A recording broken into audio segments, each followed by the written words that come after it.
Part 2, ये भी controversial हो सकता है, फिर भी टॉप 5 सेलिंग स्कूटर्स में क्या क्या चीजें ठीक करना चाहिए हमने देख लिया, बट उसके अलावा 12 ब्रांड्स है जिसको बहुत सारी चीजें रिकंसिडर करना चाहिए, रीबिल्ड करना चाहिए, ठीक करना चाहिए।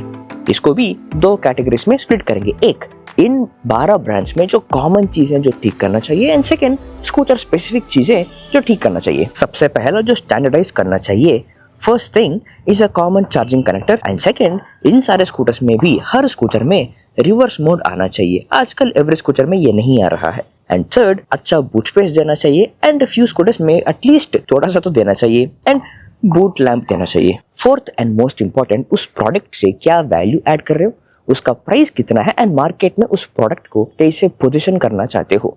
फ्यू ब्रांड्स है जिसका वैल्यू के हिसाब से मार्केट पोजीशनिंग अच्छा नहीं है, एंड फ्यू ब्रांड्स है जो वैल्यू को समझ के अच्छे तरीके से पोजीशन किए हैं। सबसे पहला देखते हैं जिन्होंने अच्छे से पोजीशन किया। उसमें सबसे पहला रिवर इंडी। इसमें ठीक करने का चीजें है, इसके बैटरी फास्ट चार्जिंग सपोर्ट करता है, इनके सर्विस सेंटर्स में फास्ट चार्जर है, फास्ट चार्ज चाहे तो कर सकते हैं, लेकिन इस चार्जर्स को अब पब्लिक करना चाहिए। शायद इसको टेस्टिंग फेज में रखे हैं ताकि ख्याल से हर सिचुएशन में इसको ट्राई करे एंड देन कॉन्फिडेंटली इसको बाहर बेचें, but I think they have to speed up the things. And second, rear view mirrors बहुत छोटे हैं, क्वालिटी भी उतना अच्छा नहीं है, इसको थोड़ा रीडिजाइन करना चाहिए। एंड थर्ड, डैशबोर्ड कंसोल के ऊपर जो रबर कंट्रोल्स है इसको रिप्लेस करना चाहिए। On the handle nice premium काम करने वाला प्लास्टिक कंट्रोल्स देके डैशबोर्ड के पास 2 हार्ड रबर कंट्रोल्स देना नॉट रियली गुड, इसको ठीक करना चाहिए। एंड फोर्थ, इसके हेडलाइट को थोड़ा ब्राइटर करना चाहिए। अगर रास्ते में कोई स्ट्रीट लाइट नहीं है तो this headlight will feel very very dull. And fifth, scooter के बूट जो है ना वो क्लोज करने का काम आसान करना चाहिए। अब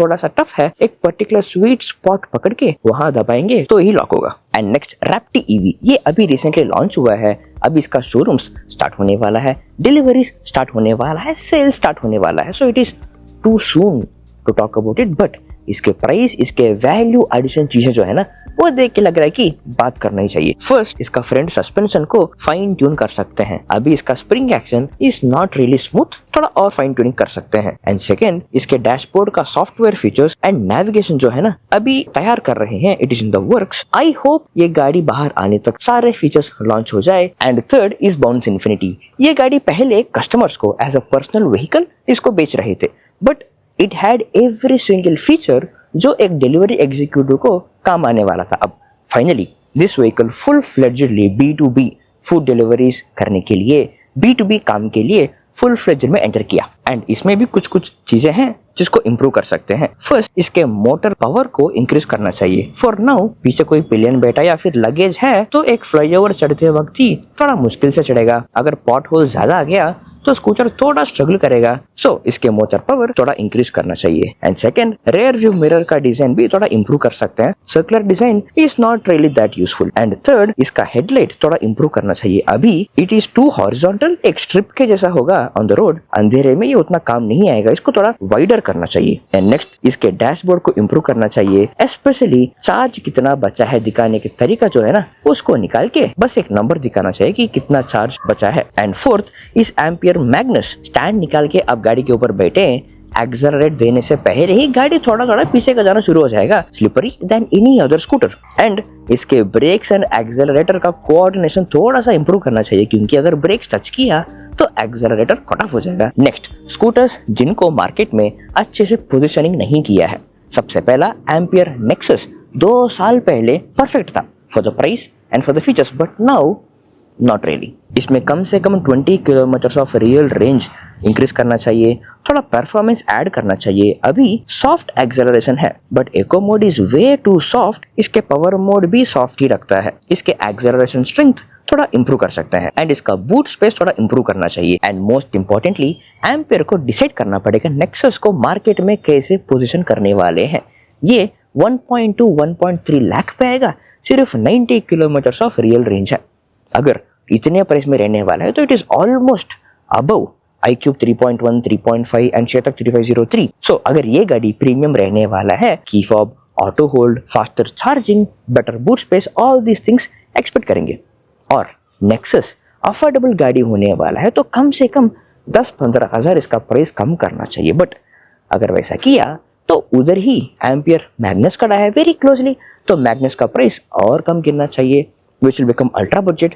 So Ampere has to recheck एक बार इन दोनों को कैसे पोजिशनिंग करने वाला है, कितने प्राइस में बेचने वाला है. And next is simple one. ये देखने में एथर 450 जैसा ही लगता है वेरी ऑनेस्टली. सो इमीडिएटली एथर के साथ कंपैरिजन आ जाता है एंड वो कंपैरिजन है जो कभी सिंपल वन जीत नहीं सकता.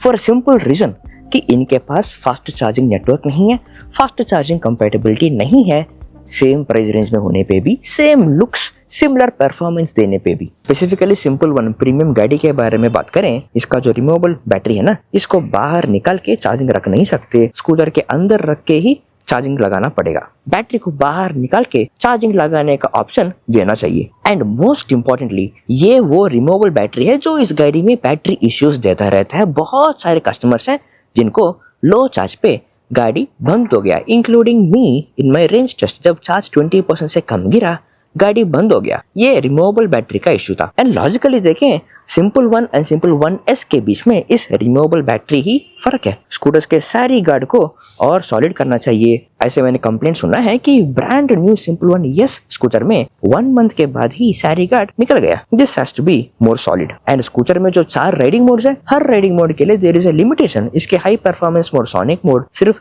65% ऑफ चार्ज तक काम करेगा, डैश मोड 55% तक, राइड मोड 45% तक, बाकी एको मोड में ऑलमोस्ट 1.6-1.7 लाख प्रीमियम प्राइस देने पे भी राइडिंग मोड पे इस तरह का लिमिटेशंस इज नॉट एक्सेप्टेबल. इसको भी ठीक करना चाहिए. हर चार्ज लेवल पे हर राइडिंग मोड एक्सेसिबल होना चाहिए. Next is Diplos Max. ये very solidly built load carrying गाड़ी है, बट इसमें एक फंडामेंटल प्रॉब्लम है. इस गाड़ी को मैंने 2 हफ्ते चलाया एवरी सिंगल डे. इसके बैटरीज के साथ चार्जिंग कनेक्टर को लगाना ही 15 मिनट ले लेता है. फिर चार्जिंग होने के बाद चार्जर निकाल के स्कूटर के साथ बैटरी को वापस कनेक्ट करना और 5 मिनट ले लेता है. एंड इसका डैशबोर्ड भी अपग्रेड करना चाहिए. This is simple and functional, लेकिन एट 1.2 lakhs डैशबोर्ड एंड उसका फीचर्स सफिशिएंट नहीं हो सकता है. एंड नेक्स्ट इसमें भी हिल होल्ड असिस्ट लाना चाहिए. अगर ये लोड कैरिंग B2B गाड़ी होने वाला है जो डिलीवरी एग्जीक्यूटिव्स यूज करने वाले हैं, तो hill hold assist will actually add some value for them. Next is VLF Tennis. ये एक इटालियन ब्रांड है. It is a minimalist scooter, very easy to ride, commuter है, बट एक्सट्रीमली ओवरप्राइस्ड. 1.5 लाख पे आता है with just 2.5 kilowatt hours of battery. So range definitely improve करना चाहिए. And no boot space. Dashboard is anti reflective. हर scooter में इस तरह का डैशबोर्ड आना चाहिए, बट इस गाड़ी में डैशबोर्ड पे फीचर्स और लाना चाहिए. This definitely needs a serious update. Next is Honda Activa electric. ये गाड़ी अभी डिसकंटिन्यू भी हुआ है, बट अगर ये चीजें ठीक कर लिया होता तो डिसकंटिन्यू करने की जरूरी ही नहीं पड़ता. फर्स्ट इसमें बूट स्पेस लाना चाहिए. एंड सेकंड स्कूटर कॉस्ट कम से कम 30% to 50% कम करना चाहिए. इसके बैटरीज को सब्सक्रिप्शन पे लेने का आइडिया बहुत अच्छा है, बट 1.2-1.5 लाख में गाड़ी के स्ट्रक्चर लेना is very very over priced. अगर स्कूटर के स्ट्रक्चर 70,000 और 80,000 पे आया होता, देन बैटरी का सब्सक्रिप्शन एवरी मंथ 1000 और 2000 हुआ तो भी it would have been a sensible purchase. And next is Honda QC1. इसका पावर वेरी वेरी लो है. एक मॉल के पार्किंग लॉट से ही बाहर आने जितना पावर नहीं है. एंड इसका top speed is just 55 kmph. Range भी सिर्फ 80 किलोमीटर है, but price is very high, value is very low. And next category is electric motorcycles. EV bike itself is very expensive. जो रेंज एंड फीचर्स दे रहा है उस perspective से EV bike thought itself is very expensive. इसके लिए और detail एक पूरा वीडियो इसके ऊपर ही बन जाएगा, but for now let's keep it very simple. सबसे पहला इस ओबेन इलेक्ट्रिक बाइक्स. इसके तीनों बाइक वेरिएंट्स में Oben roar, Oben easy sigma, इन तीनों में इजी बीच वाला ही परफेक्टली प्राइस्ड है. बाकी सारा is just over priced for the features, specs, range and looks. के सारे मॉडल्स में रेंज और लाना चाहिए. डैशबोर्ड को इंप्रूव करना चाहिए. अभी वाले डैशबोर्ड फोन के साथ ब्लूटूथ कनेक्ट होके कॉल एंड म्यूजिक अलर्ट्स देगा, नॉट कंट्रोल. मतलब अगर कोई कॉल आ रहा है, कॉल कौन कर रहा है नाम दिखाएगा.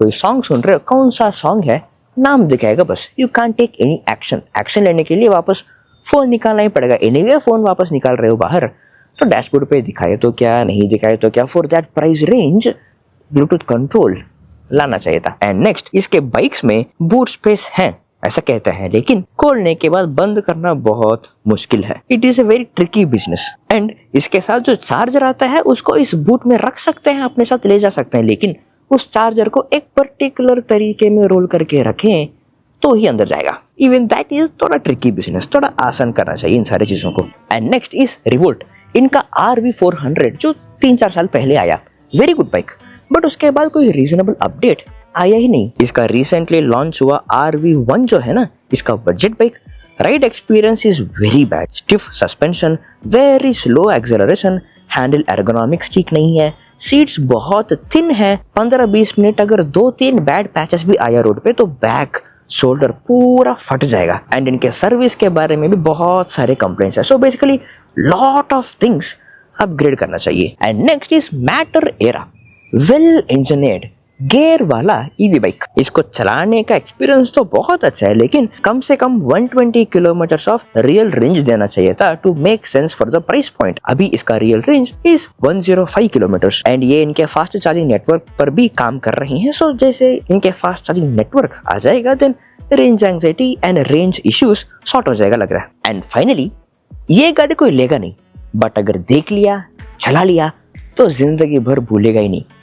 BMW CE02, one of the best ride comfort, best suspension in EV two-wheeler so far, but very expensive। 5 lakh में आता है, but gives only a real range of 110 kilometers। कोई फास्ट चार्जर नहीं है, फास्ट चार्जिंग सपोर्ट भी नहीं है, and portable charger को कैरी करने के लिए जगह भी नहीं है, पीछे पिलियन भी बैठ नहीं सकता। यस, आई अंडरस्टैंड कि BMW है, इनका ब्रांड वैल्यू है, क्वालिटी है, बट इतना ह्यूज प्राइस को जस्टिफाई कर रहा है क्या? अगर ये 3 लाख में आया होता विद फास्ट चार्जिंग कैपेबिलिटी, ये बेस्ट डील हो जाता। No offense to any brand, हर ब्रांड अपने best R&D, best engineering, best design ideas को लेकर जो वो बिलीव करते हैं कि ये प्रोडक्ट बाहर आया तो कस्टमर्स को काम आएगा, वैल्यू ऐड होगा, बहुत बिलीव करके उसको लेकर आते हैं।